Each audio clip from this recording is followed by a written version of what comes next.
Yeah, what is good? My anime people, what is good?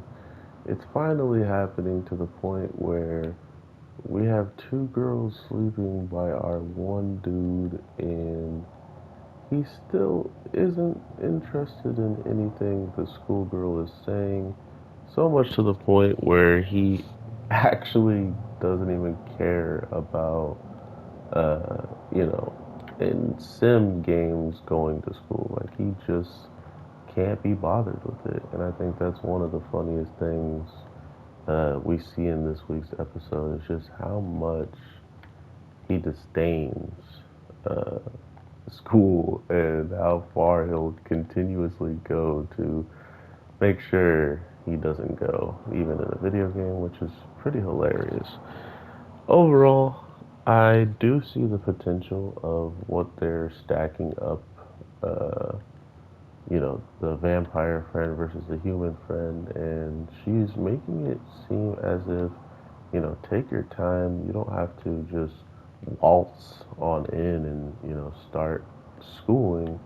But if there's any side of you that wants to, she will ultimately be there to help, or at least like introduce, somebody to him in the case of always having someone with them and not being alone at school.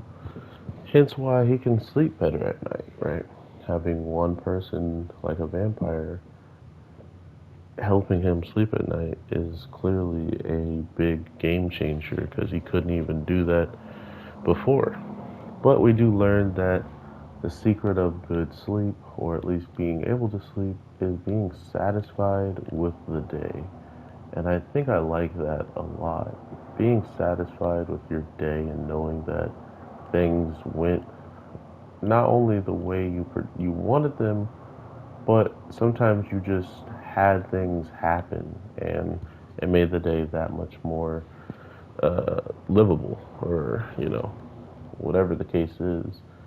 I think this show has a lot to say about the youth in the case of just their uh, you know, repeated times going to school and not having people to really go to talk to.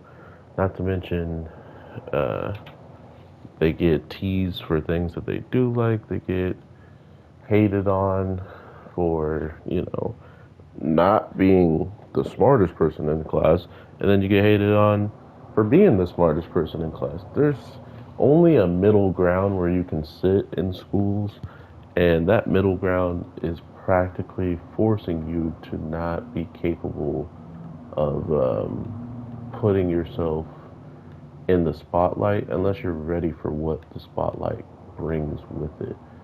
And well, I was hoping we were gonna see more of that, right? Like what made him feel the way that he does at this point, because clearly he has gone through some traumatic stuff to the point where he just doesn't want to be a part of it at all anywhere. And we learned that, like in loud group, he doesn't like to be with a bunch of people and them being like ridiculously loud. He's very conservative and, just chill. So I kind of like that aspect of his character even more, is how much he's kind of opening the door to let us look in and see exactly what makes him tick.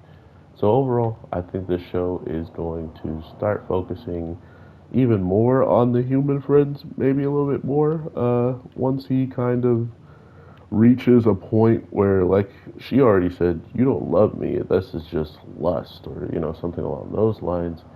What is it that's going to happen for him to want to go to school, or for him to want to go to her, to have different ways of talking to someone outside of his vampire friend, right? So overall, I like this episode. I think it was entertaining. I think it had a lot to say about the overall position that all three of them are in with each other. So I am curious to see what role the human girl will play. She is quite alone a lot, so it's also more on what is going on with her. Why does she not have anyone saying goodnight to her, waking up with her?